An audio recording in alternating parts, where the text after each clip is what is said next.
Ang video ko ngayon ay nagtitimpla po ako ng palaman ng manok. Pinatakan ko ng magic sarap pero may nakalagay na ng broccoli sa sa bowl ko at saka yung may spring onion. May onion din po ito. Kalamansi mga 6 na piraso. Asin lang pang palasa at magic sarap. Tansahin lang talaga yung lasa ng gulay kasi papasok natin dito sa loob ng manok. Tapos nilagyan ko ng lemongrass, iyon ang nakakabango sa ating pinaupong manok sa kawali. Ito yung kanyang proseso sa paggawa ko ng pinaupong manok na nagtitimpla pa. Bago ko muna nilagay yung mga sangkap, nilagyan ko muna ng asin una yung sa loob ng manok. Yung katamtaman lang ng lasa ha, huwag masubraan. Estimate lang kailangan natin sa pagtimpla sa manok sa loob. Yung mga gulay-gulay, pinagtitimpla ko na rin sa mga condiments po. Black pepper, asin, magic sarap. Hindi ko na nilagyan ng toyo. Sinusubukan ko yung broccoli nilagay ko sa palaman. Masarap naman din corn tsaka rice ang nilagay kong nakaraan tsaka carrots. Magluto lang talaga ako ng ganito pag mag-request yung dodong ko.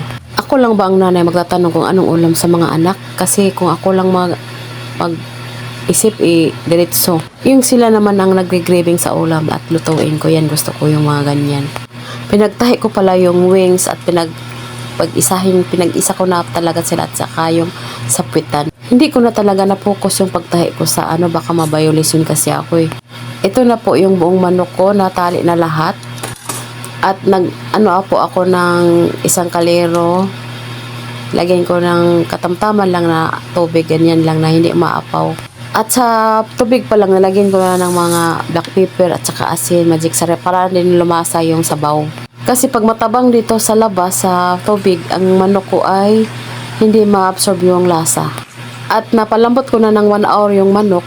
Ito na naman, pinipirito ko siya. Talaga siyang mukhang durog yung yung manok. Kasi parang magkahiwa-hiwalay na sa sobrang lambot. Ang teknik ko lang talaga sa pagpalambot, mahina ang apoy, 1 hour. At ito na po, binabaliktad-baliktad ko na talaga yung manok. Yung kunin mo talaga yung puti na gawin mong brown kasi para masarap tingnan at crunchy din. Ito yung mga pagluto ay maprosiso, mabusisi kasi tatahin mo pa, ipakulo mo pa, iprito mo pa, ganun. Pero mas masarap to. Kaya nga siya tinatawag siya ng manok pinaupo sa kawali kasi pinaupo-upo mo pa talaga pag binabaliktad mo pag prito. At ito na yung kanyang kabuuan, naluto ko na. Golden brown lang po, hindi po siya nasunog. Hindi mo talaga sa iwan sa pagprito kasi nasusunog to pag hindi mo na natingnan ng mabuti.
Gusto ko ng paa at greens, please.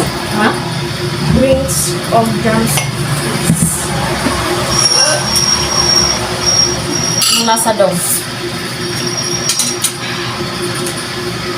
Lasa ng chicken. Ay, wow. So hot. Madali, wala nito pa rin ako ang bay. Sobra kayo na sweet sa heavy premium.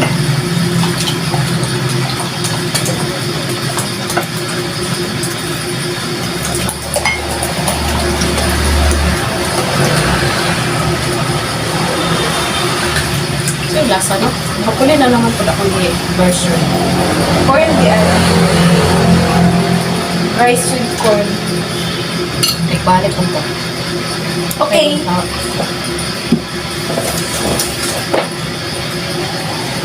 Okay, sarap siya. Start off po. Start off po. Hello guys. Let's eat. Ano tayo guys? Kaon na tayo. Subukan ko ano. Cauliflower sa kayo. Onion lang ang salong.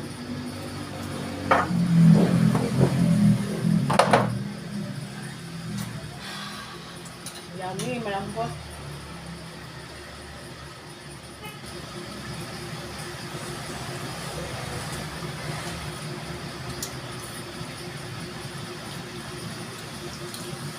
Ito sa dry kasi malaki mo.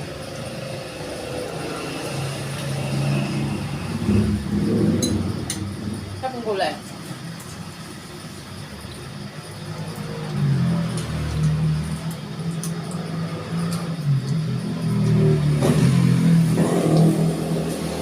Pansit.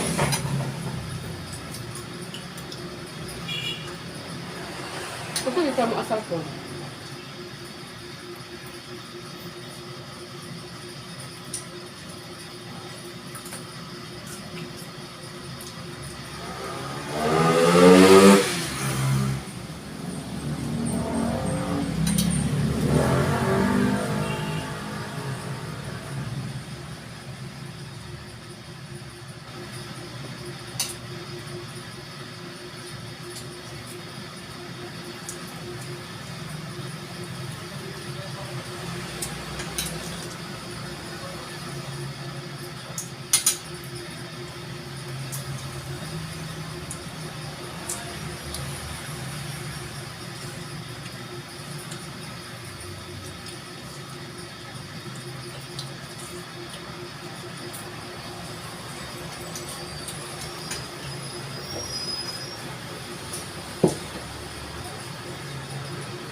Mami, hindi ko rin na.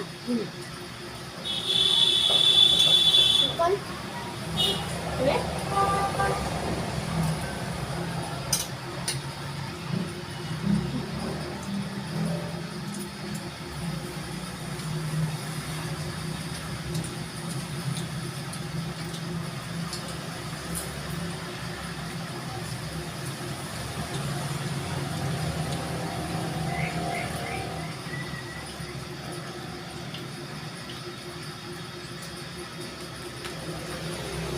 Beso mo.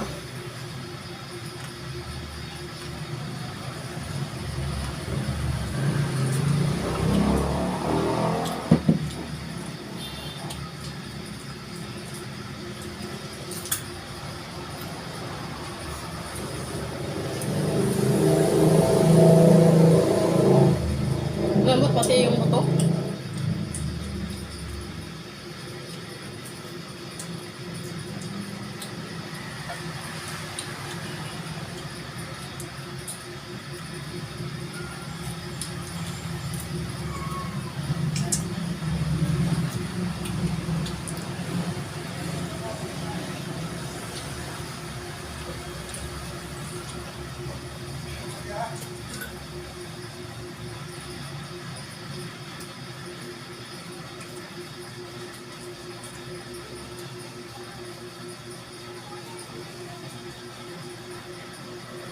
Tayo na akong vlog.